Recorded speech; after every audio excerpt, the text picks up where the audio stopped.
In the heart of a sprawling city known for its vibrant mix of cultures, there was an undercurrent of tension that had been simmering for years. The streets buzzed with life, vendors calling out to passers-by, children laughing as they played, near fire hydrants on hot summer days and cars honking in the never-ending traffic jams. But beneath this lively surface lay a deep divide, one rooted in systemic racism and inequality. For decades, the city's police force had struggled to gain trust from minority communities often accused of favoring certain groups while targeting others. And at the center of this storm stood Detective Mark Harris, a man whose name was both feared and despised by many. Detective Harris wasn't just any cop. He was loud, brash, and carried himself with an air of superiority that made people uneasy. Over the years, he had earned a reputation for being difficult to work with, especially when it came to dealing with people of color. His colleagues whispered about him behind closed doors, calling him old school because of his outdated views and refusal to adapt to modern policing methods. To some, he was a relic of a time long past, a time when power was wielded without question and accountability was more myth than reality. But to those who bore the brunt of his actions, he was something far worse, a symbol of everything wrong with law enforcement. Harris believed firmly in his own righteousness. In his mind, he was doing what needed to be done to keep the streets safe. If that meant stopping someone who looked suspicious, even if their only crime was walking through the wrong neighborhood, then so be it. He didn't see his behavior as prejudiced. He saw it as practical. After all, hadn't he spent over 2 decades patrolling these very streets? Didn't he know better than anyone else which areas were trouble spots? These were the thoughts that ran through his head every day as he strapped on his badge and headed out into the city. But Harris wasn't the only authority figure making waves in the city. Across town, in a sleek office overlooking the skyline, sat Special Agent Victoria Monroe. She was a force to be reckoned with, a woman who had risen through the ranks of the FBI not because of privilege or connections, but because of sheer determination and skill. From the moment she joined the Bureau, she had faced challenges at every turn. As a black woman in a field dominated by white men, she had to fight twice as hard to prove herself. But fight she did, earning accolades and respect along the way. Now, at the age of 42, Victoria had reached the pinnacle of her career. Just weeks earlier, she had been appointed as the new head of the local FBI field office, a position that placed her squarely in charge of overseeing federal investigations across the region. It was a role that came with immense responsibility and even greater scrutiny. Everyone wanted to see how she would handle the pressures of leadership, particularly in such a politically charged environment. Little did they know she was ready for anything. On the morning everything changed, the city was alive with energy, but not the kind anyone enjoyed. Protests had erupted overnight, sparked by yet another incident of alleged police brutality. Crowds gathered in front of the police headquarters, holding signs and chanting slogans demanding justice. Social media was ablaze with hashtags and videos capturing the unrest. The tension was palpable, hanging in the air like a storm cloud waiting to burst. Amidst all this chaos, Victoria found herself driving home after a long day of meetings. Her unmarked car glided smoothly through the streets, though she couldn't help but notice the heaviness weighing down the atmosphere. Normally, she preferred taking quieter routes to avoid drawing attention, but tonight, even the side streets felt tense. So when she turned onto a tree-lined avenue in one of the city's wealthiest neighborhoods, she breathed a small sigh of relief. At least here, things seemed calm. What Victoria didn't realize was that fate had other plans. Around the corner, Detective Harris was finishing up his shift. Like most nights, he had spent hours cruising the streets, looking for anything or anyone that seemed out of place. It was during one of these routine patrols that he spotted a dark sedan rolling slowly down the road. Something about the car caught his eye. Maybe it was the tinted windows or the fact that it didn't belong to anyone he recognized. Whatever it was, it set off alarm bells in his mind. Without hesitation, Harris flipped on his lights and pulled the car over. He approached cautiously, his hand resting lightly on the grip of his holstered weapon. As he neared the driver's side window, he called out gruffly, "License and registration, please." The voice that responded was calm and measured, belonging to someone who clearly wasn't intimidated by his tone. When the window rolled down, Harris froze for a split second. Sitting behind the wheel was a black woman dressed in professional attire, her expression unreadable but undeniably composed. She introduced herself as Special Agent Victoria Monroe and presented her credentials. Harris stared at the badge, then back at her face, disbelief etched across his features. Could this really be the FBI chief everyone was talking about? Or was she trying to pull a fast one on him? His skepticism quickly turned to hostility. Determined not to let her perceived arrogance go unchecked, Harris launched into a tirade, questioning her presence in the neighborhood and dismissing her claims of authority. What started as a simple traffic stop was rapidly spiraling into something much bigger, and neither of them could have predicted where it would lead. Little did Harris know, his actions were being watched, not just by Victoria, but by the entire world. Unbeknownst to him, cameras were rolling, capturing every word, every gesture, every ounce of tension between them. Within minutes, what should have been a routine encounter would become the spark that ignited a firestorm of controversy, forcing both individuals to confront the consequences of their choices. As Detective Mark Harris stood beside the car, his mind raced with suspicion. The polished exterior of the sedan and the calm demeanor of its driver only fueled his skepticism. To him, this woman didn't belong in this neighborhood. A quiet, upscale area where residents prided themselves on exclusivity. In his eyes, her presence was an anomaly that needed explaining, regardless of who she claimed to be. His tone grew sharper as he demanded again, "Let me see your license and registration now." Victoria Monroe remained unfazed. She had been in situations like this before, moments where people underestimated her or dismissed her authority because of her race or gender. But this time felt different. There was something about Harris's body language, his dismissive glare, and the way he hovered near her door that made her senses tingle. Still, she kept her composure. With deliberate movements, she reached into her glove compartment and retrieved her credentials, along with her driver's license and vehicle registration. "Detective," she said, her voice steady but firm. "I'm Special Agent Victoria Monroe, the newly appointed head of the FBI field office here in the city. These are my official documents." She held them out toward him, ensuring they were visible even in the dim glow of the streetlights. Harris barely glanced at the badge before shaking his head. "You expect me to believe that?" he scoffed, his lips curling into a sneer. "Do you think I was born yesterday? You can't just flash some piece of metal and expect me to fall for it." His words dripped with condescension, and his gaze lingered on her face as if trying to intimidate her into submission. Victoria's jaw tightened ever so slightly, but she refused to rise to the bait. Instead, she leaned back slightly in her seat, her posture relaxed yet commanding. "Detective Harris," she replied, enunciating each word carefully. "If you have doubts about my identity, you're welcome to verify my credentials. My team is available 24/7, and I assure you they will confirm everything I've told you." Her professionalism seemed to irritate Harris further.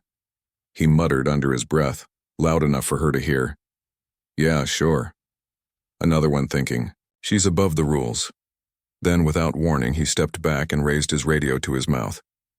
"Dispatch, send backup to my location. Suspicious activity in progress. Possible impersonation of a federal officer." The casualness with which he made the call sent a chill down Victoria's spine. Not out of fear, but out of frustration. She knew exactly what was happening here. This wasn't about verifying her identity. It was about exerting control.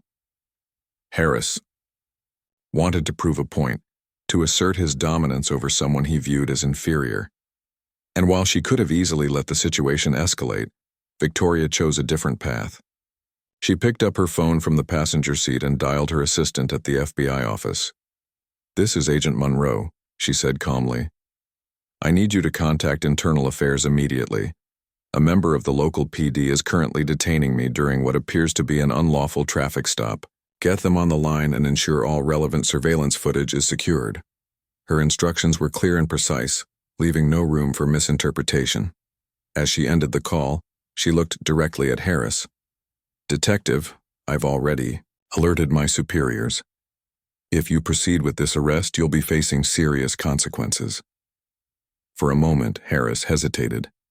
The confidence in her voice unnerved him. Most people would have crumbled under the pressure of being questioned by a cop, especially one as intimidating as he believed himself to be. But Victoria wasn't most people. Her poise and preparation threw him off balance, forcing him to reconsider whether he had truly thought this through. Before he could respond, the distant wail of sirens broke the tension-filled silence. Backup had arrived. 2 patrol cars screeched to a halt behind Harris's vehicle, their flashing lights casting eerie shadows across the street. Officers spilled out onto the pavement, hands resting instinctively on their holsters as they approached the scene. One of them, a younger man with wide eyes, glanced nervously between Harris and the woman sitting in the sedan. "What's going on here, detective?" the officer asked, his tone hesitant. Harris gestured dramatically toward Victoria. "This individual claims to be FBI but refuses to provide proper identification. I suspect fraud and am taking appropriate action." Before anyone else could speak, another set of sirens joined the symphony, the unmistakable sound of federal vehicles racing down the avenue. Within seconds, 3 black SUVs surrounded the group, their doors swinging open to reveal agents clad in tactical gear. Each wore jackets emblazoned with the bold letters FBI, leaving no doubt about their affiliation. At the forefront of the group stood a tall man in a suit, his expression stern as he strode purposefully toward the scene. "Agent Monroe," he called out, his voice cutting through the commotion. "Are you all right?" Victoria nodded, stepping out of her car with grace. "I'm fine, Agent Carter. Thank you for coming so quickly." Turning to address Harris and the gathered officers, she added, "Gentlemen, allow me to introduce Assistant Director James Carter of the FBI. Perhaps he can help clarify any confusion regarding my identity." The atmosphere shifted instantly. Harris's face turned pale as realization dawned on him. The weight of his actions pressed down heavily, and for the first time since initiating the stop, uncertainty flickered in his eyes. The other officers exchanged uneasy glances, clearly aware that this situation had spiraled far beyond anything they'd anticipated. Assistant Director Carter wasted no time asserting authority. "Detective Harris," he began, his tone icy, "do you understand the gravity of what you've done tonight? Not only have you unlawfully detained a high-ranking federal agent, but you've also demonstrated conduct unbecoming of an officer sworn to uphold the law. Rest assured, this matter will not go unaddressed." Harris stammered, attempting to defend himself. "Sir, I was just doing my job. How was I supposed to know she was telling the truth?" Carter cut him off sharply. "Your job does not include harassing individuals based on assumptions or prejudice. Every badge carries responsibility, detective, and yours has now come into question.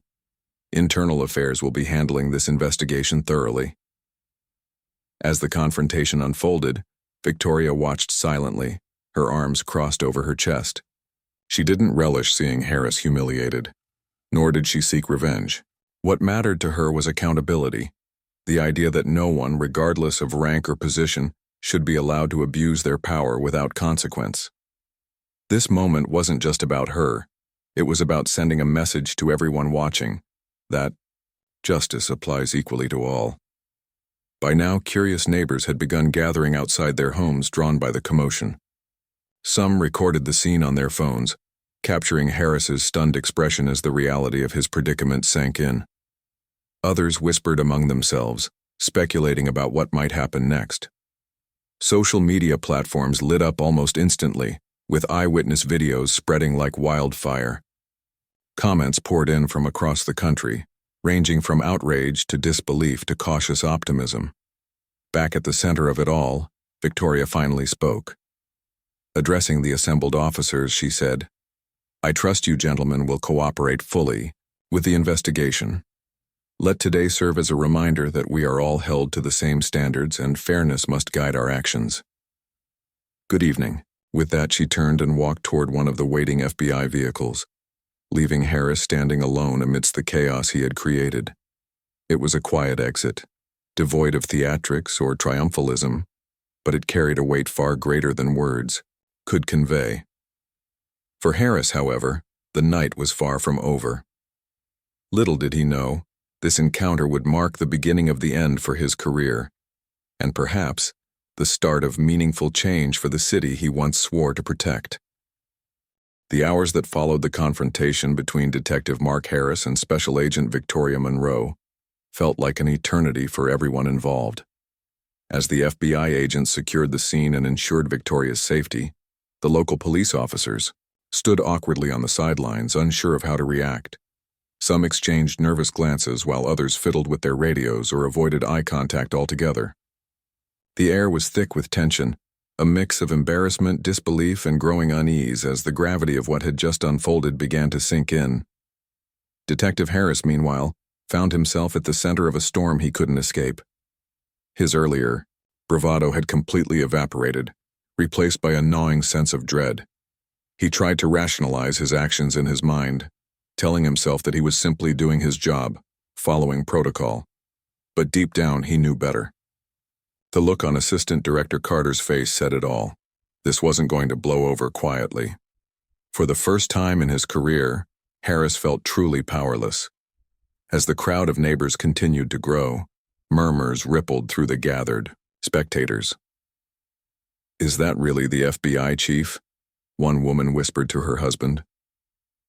"I can't believe this is happening right here," another muttered, shaking her head. Phones were raised high, capturing every detail of the scene. Social media platforms buzzed with activity as videos and photos spread like wildfire.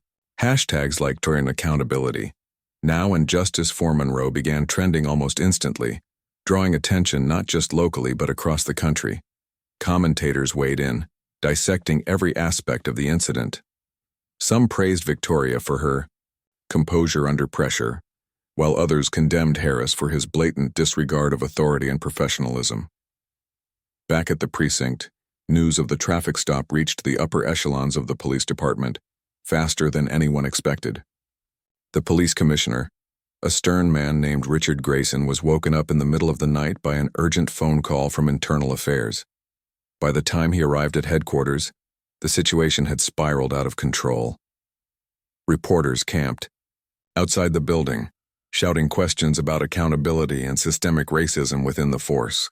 Inside, tempers flared as senior officers debated how to handle the fallout. Grayson called an emergency meeting with his top brass, including Harris, who sat slumped in his chair like a man awaiting sentencing. "What were you thinking, Detective?" Grayson demanded, slamming his fist on the table. "Do you have any idea what kind of mess you've created? You didn't just embarrass yourself, you embarrassed this entire department." Harris opened his mouth to respond, but no words came out. What could he say? He had acted impulsively, letting his biases cloud his judgment. Now, those same biases were being broadcast to the world, casting a harsh light on the flaws within the system he represented. Grayson shook his head in frustration. "This isn't just about you anymore, this is about public trust, and right now, we're losing it faster than ever." While the police department scrambled to contain the damage, Victoria Monroe returned to her office, where she immediately convened a meeting with her team. Despite the late hour, no one complained. They knew the significance of what had happened and understood the importance of acting swiftly. Around the conference table, agents reviewed the evidence collected during the encounter. Dashboard camera footage from Victoria's car, recordings from nearby surveillance systems, and even witness statements from residents who had watched the drama unfold. Victoria listened intently as her team outlined their findings. Every piece of evidence painted the same picture, a disturbing portrait of prejudice and abuse of power. But rather than dwell on anger or resentment, Victoria focused on solutions. "We need to make sure this doesn't happen again," she said firmly. "Not just to me, but to anyone else who might find themselves in a similar situation. This is our chance to push for real change." Her words resonated deeply with the team. Over the next few hours, they drafted a comprehensive plan to address the incident. First, they would work closely with Internal Affairs to ensure a thorough investigation into Harris's conduct. Second, they would advocate for reforms within the police department, including mandatory bias training and stricter oversight measures. Finally, they would use the media spotlight to amplify calls for accountability and transparency in law enforcement nationwide. By morning, the story dominated headlines everywhere. News outlets ran segments featuring interviews with legal experts, civil rights activists, and ordinary citizens weighing in on the controversy. Some praised Victoria as a hero, highlighting her calm demeanor and unwavering commitment to justice. Others criticized the police department for allowing someone like Harris to remain in uniform for so long. Protesters took to the streets once, again holding signs that read, "No more excuses and bias has no place in uniforms." It was clear that the incident had struck a nerve, reigniting conversations about systemic racism and the urgent need for reform. Amidst the chaos, Victoria remained focused. She gave a brief statement to reporters outside the FBI field office, emphasizing the importance of accountability and unity. "Tonight's events remind us that no one is above the law, not even those sworn to enforce it," she said, her voice steady and resolute. "We must hold ourselves to the highest standards if we hope to rebuild trust with the communities we serve. Let this be a turning point, a moment when we choose fairness over fear, justice over prejudice." Her words struck a chord with many, earning her widespread admiration. But behind closed doors, Victoria knew the road ahead wouldn't be easy. Change never came without resistance, and she fully expected pushback from those unwilling to confront uncomfortable truths. Still, she refused to back down. If anything, the incident had only strengthened her resolve to fight for equality and justice. For Detective Harris, the days that followed were nothing short road to redemption or ruin. Suspended pending investigation, he retreated into solitude, avoiding contact with colleagues and friends alike. Rumors swirled about his future, with some speculating that he'd face criminal charges, while others predicted he'd quietly resign before things got worse. Whatever the outcome, one thing was certain: Harris's life and career would never be the same. As the city grappled with the aftermath of the confrontation, the ripple effects continued to spread.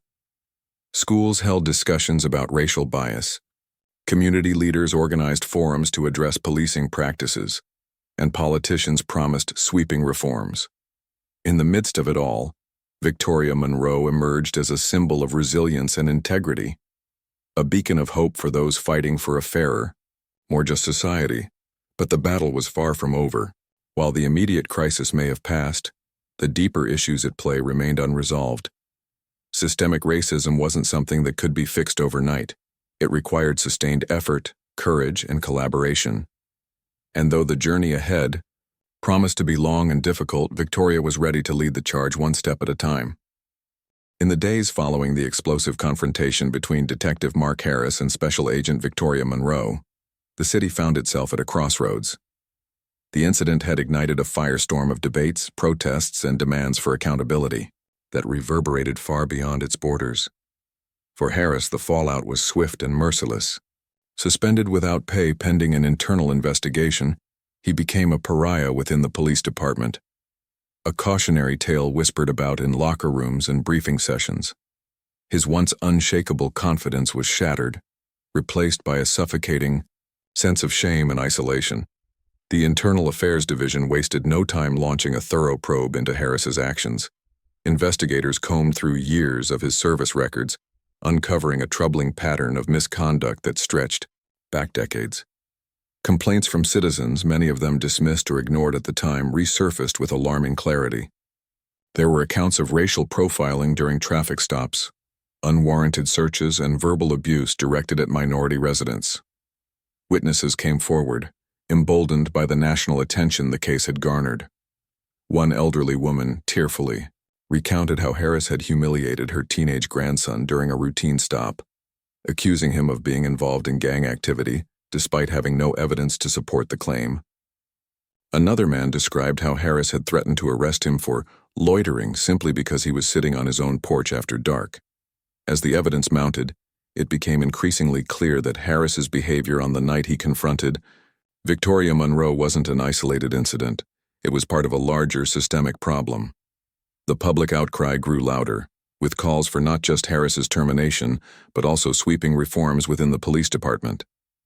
Protesters marched outside the precinct daily, holding signs that read "Justice over bias" and "No more excuses." Community leaders organized town hall meetings, inviting residents to share their experiences with law enforcement. These gatherings often turned emotional, as people poured out stories of mistreatment and discrimination they had endured silently for years.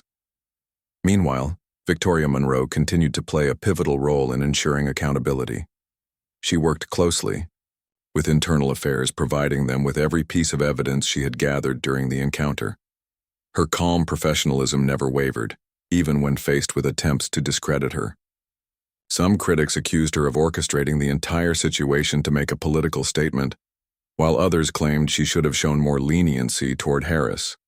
But Victoria refused to engage in petty arguments. Instead, she focused on the bigger picture, using this moment as an opportunity to drive meaningful change. Her efforts paid off. With overwhelming evidence against him, Harris was formally terminated from the police force less than 2 weeks after the incident. The decision sent shockwaves through the department, forcing officers to confront uncomfortable truths about their own biases and behaviors. Many felt defensive, arguing that Harris's actions didn't represent the majority. Others admitted privately that they had turned a blind eye to similar misconduct in the past, fearing retaliation if they spoke up. A few brave souls began advocating for reform, joining community activists and pushing for policies aimed at fostering trust between law enforcement and marginalized groups. At the same time, the police commissioner, Richard Grayson, announced a series of measures designed to address systemic issues within the department. He mandated implicit bias training for all officers, partnered with independent oversight boards to review complaints, and implemented body cameras to increase transparency. While some praised these steps as necessary progress, others dismissed them as mere window dressing, empty gestures meant to placate critics without addressing deeper problems. Regardless, the pressure to act was undeniable, and Grayson knew that failure to deliver tangible results would only fuel further unrest. For Harris, life after termination was bleak. Stripped of his badge and reputation, he retreated into solitude, avoiding contact with former colleagues and neighbors alike. Friends distanced themselves, unwilling to be associated with someone whose name had become synonymous with prejudice and misconduct. Even his family struggled to reconcile the man they thought they knew with the person revealed in the damning reports and videos circulating online. Harris spent his days holed up in his apartment, replaying the events of that fateful night over and over in his mind. Each memory was a fresh wound, reminding him of the choices he'd made and the consequences they had wrought. One afternoon, unable to bear the silence any longer, Harris decided to attend a mandatory counseling session ordered by the court as part of his disciplinary process. Reluctantly, he walked into a small office where a therapist named Dr. Elena Morales greeted him warmly. At first, Harris resisted opening up, deflecting questions with terse answers and defensive remarks. But as the weeks went by, something shifted. Under Dr. Morales's patient guidance, he began to confront the prejudices that had shaped his worldview. Slowly, painfully, he started to understand how his actions had hurt others and how deeply entrenched racism remained in institutions like law enforcement. Back at the FBI field office, Victoria Monroe faced challenges of her own. While many celebrated her as a hero, others scrutinized her every move, questioning whether she was using her position to push a personal agenda. Critics accused her of grandstanding, suggesting that her calm handling of the situation was calculated for maximum impact. Yet Victoria remained steadfast, refusing to let negativity distract her from her mission. She doubled down on her advocacy work, traveling across the country to speak at conferences and seminars about the importance of accountability and equity in law enforcement. Her speeches resonated with audiences, earning standing ovations and sparking conversations that extended far beyond the walls of convention centers. Victoria also spearheaded initiatives to bridge the gap between law enforcement agencies and the communities they served. She launched programs aimed at recruiting diverse candidates into policing roles, emphasizing the need for representation at all levels of authority. She collaborated with schools to educate young people about their rights and responsibilities when interacting with law enforcement, and she worked tirelessly to build partnerships between federal agents and local organizations, fostering dialogue and mutual understanding. Despite the progress being made, Victoria understood that true change wouldn't happen overnight. Systemic. Racism was a deeply rooted issue, one that required sustained effort and commitment to dismantle. But she refused to let setbacks deter her. Every challenge was an opportunity to learn, every obstacle a chance to grow stronger. As she stood before a packed auditorium one evening delivering a keynote address on leadership and justice, she felt a renewed sense of purpose. Change begins with accountability, she told the crowd, her voice steady and impassioned. It begins when we acknowledge our mistakes, take responsibility for them, and commit ourselves to doing better. Tonight, I ask each of you to reflect on your role in creating a fairer, more just society. Whether you wear a badge, hold a microphone, or simply live your life with integrity, you have the power to make a difference. Together, we can build a future where everyone is treated with dignity and respect. Her words earned thunderous applause, echoing through the room long after she stepped away from the podium. Outside, the city buzzed with energy, a mixture of hope, determination, and cautious optimism. The road ahead promised to be long and difficult, but for the first time in years, there was a sense that real progress was possible. And leading the charge was Victoria Monroe, a woman who refused to let fear or prejudice stand in the way of justice. The weeks turned into months, and the city slowly began to adjust to the seismic shifts triggered by the confrontation between Detective Mark Harris and Special Agent Victoria Monroe. What had started as a single incident, a traffic stop gone horribly wrong, had snowballed into a movement that demanded accountability, transparency, and reform. The ripple effects of that night continued to spread, touching every corner of the community and reshaping the way people thought about law enforcement, power, and justice. For Detective Harris, life after termination was a study in contrasts. On one hand, he was free from the rigid structure of the police department, no longer bound by the expectations and pressures that had defined his career for over 2 decades. On the other hand, he was adrift, cut off from the identity and purpose that had once anchored him. His days were spent in solitude, punctuated by court-ordered counseling sessions with Dr. Elena Morales, who patiently guided him through the painful process of self-reflection. At first, Harris resisted any notion that he bore responsibility for the harm he had caused. He clung to old justifications, insisting that he had simply been doing his job and following instincts honed by years on the streets. But as Dr. Morales challenged him to examine his biases and confront uncomfortable truths, cracks began to form in his defenses. One session stood out in particular, a moment when Harris finally broke down, tears streaming down his face as he admitted, "I never meant to hurt anyone. I thought I was protecting people, but now I see how wrong I was." It wasn't an easy admission, nor did it erase the damage he had done, but it marked the beginning of a fragile transformation.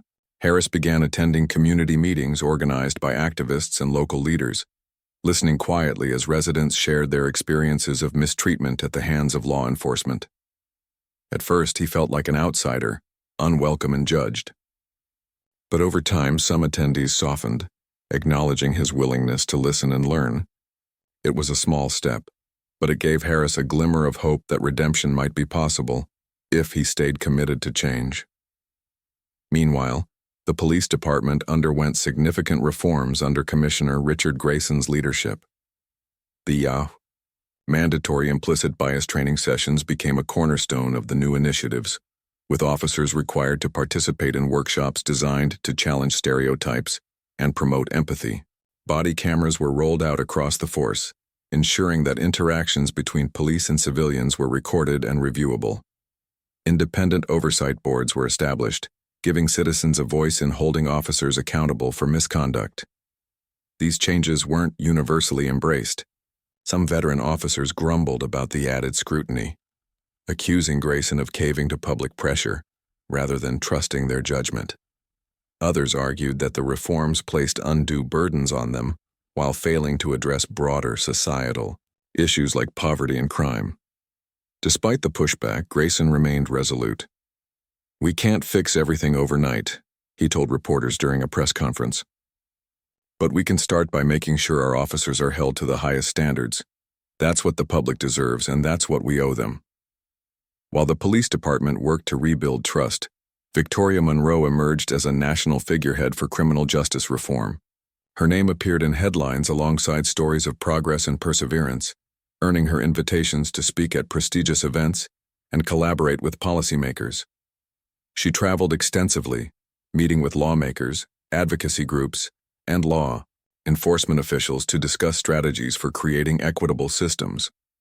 Her message was always the same: accountability is the foundation of trust, and trust is the key to effective policing.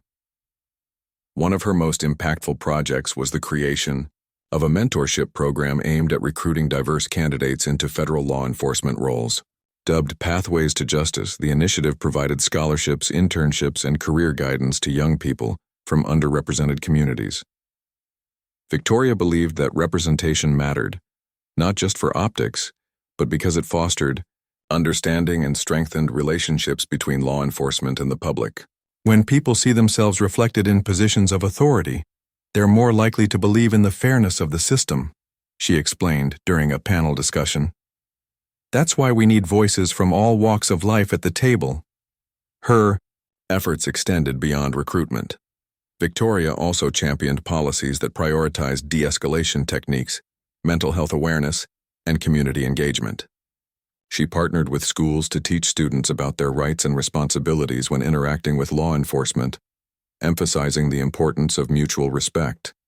In neighborhoods plagued by mistrust, she facilitated dialogues between residents and officers, encouraging open communication and collaboration. These initiatives didn't solve every problem, far from it, but they planted seeds of hope in places where cynicism had long taken root. Despite her successes, Victoria faced criticism from both sides of the aisle. Some accused her of being too soft on crime, arguing that her focus on reform came at the expense of public safety. Others claimed she hadn't gone far enough, calling for more radical measures like defunding the police or dismantling entire departments. Through it all, Victoria maintained her composure, reminding herself that meaningful change rarely pleased everyone. "Progress isn't perfect," she often said, "but it's worth fighting for." As the months passed, the city began to feel different. Not perfect, not healed, but different. Community members reported feeling slightly more comfortable approaching officers, knowing that their complaints would be taken seriously. Officers, for their part, seemed more mindful of their words and actions, aware that their behavior was being scrutinized not just by supervisors but by the public. Protesters still gathered outside the precinct occasionally, but their numbers dwindled as tangible reforms took shape. Conversations about race, policing, and inequality became more common, sparking debates that sometimes grew heated, but ultimately pushed the city forward. Even Harris, in his own quiet way, contributed to this shift. After months of therapy and reflection, he volunteered with a nonprofit organization dedicated to helping former offenders reintegrate into society. It was humbling work, requiring him to confront the very people he had once treated with disdain. But it also gave him a sense of purpose he hadn't felt in years.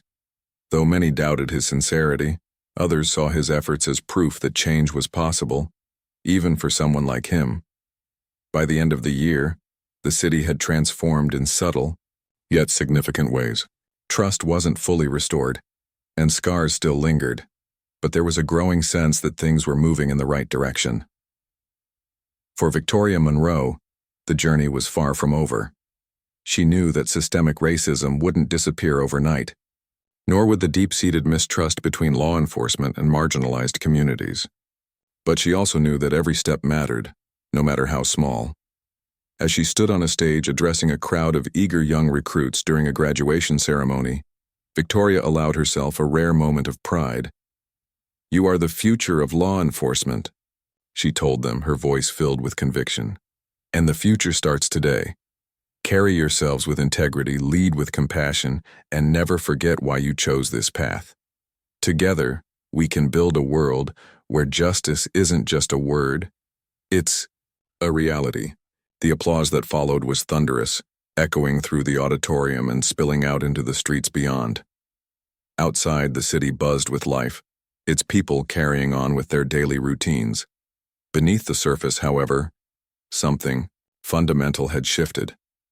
The road ahead promised to be long and challenging, but for the first time in a long time, there was reason to believe that brighter days lay ahead. And leading the charge was Victoria Monroe, a woman whose unwavering commitment to justice inspired countless others to join her in the fight for a better tomorrow. Months turned into a year, and the city continued to evolve in ways both visible and subtle. The confrontation between Detective Mark Harris and Special Agent Victoria Monroe had become more than just a moment. It was now a chapter in the ongoing story of justice, accountability, and redemption.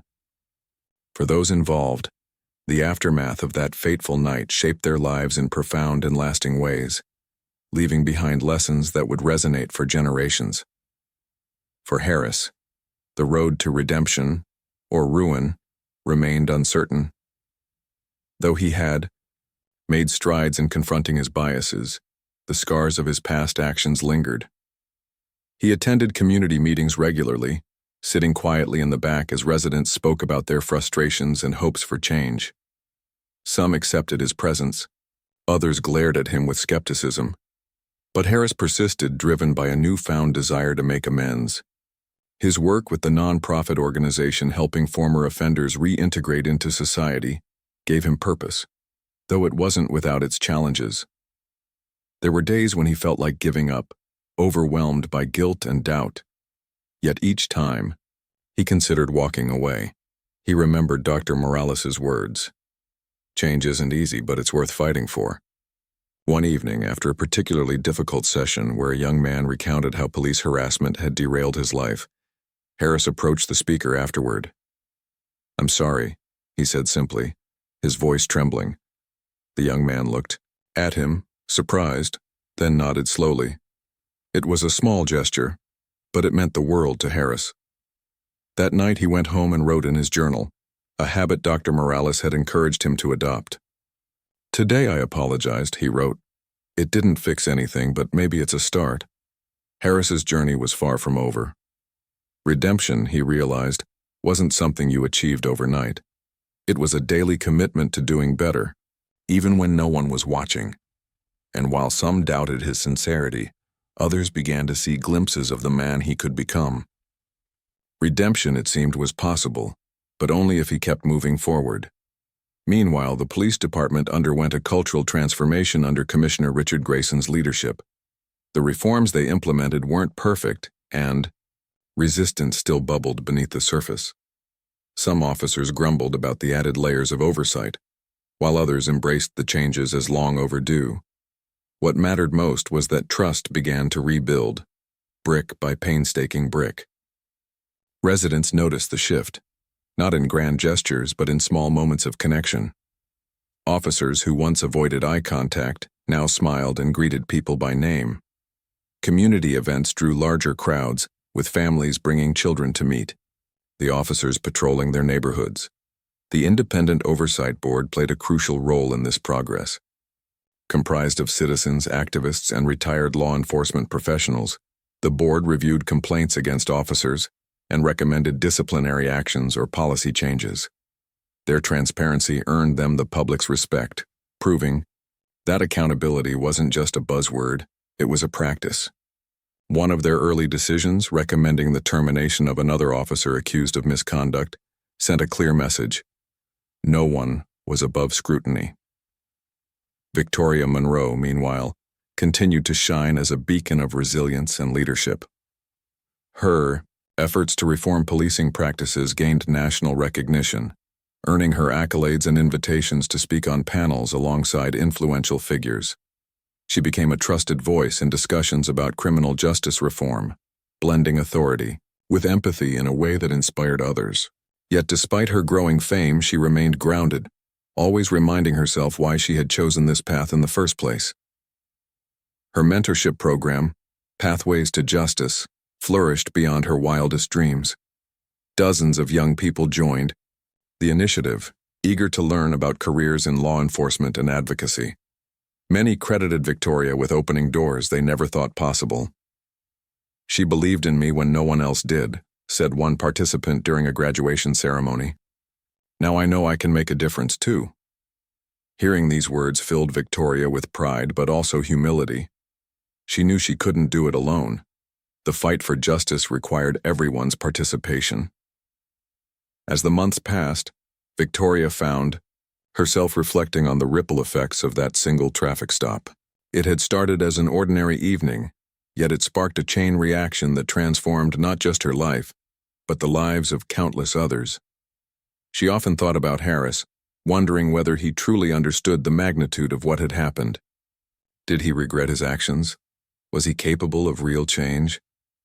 These questions stayed with her, not out of bitterness, but out of curiosity. People weren't defined solely by their worst moments, she reminded herself. They were works in progress, shaped by choices made every day. By the end of the year, the city celebrated milestones that once seemed unimaginable. A mural dedicated to unity and justice was unveiled downtown, featuring portraits of community leaders, including Victoria Monroe and symbols of hope.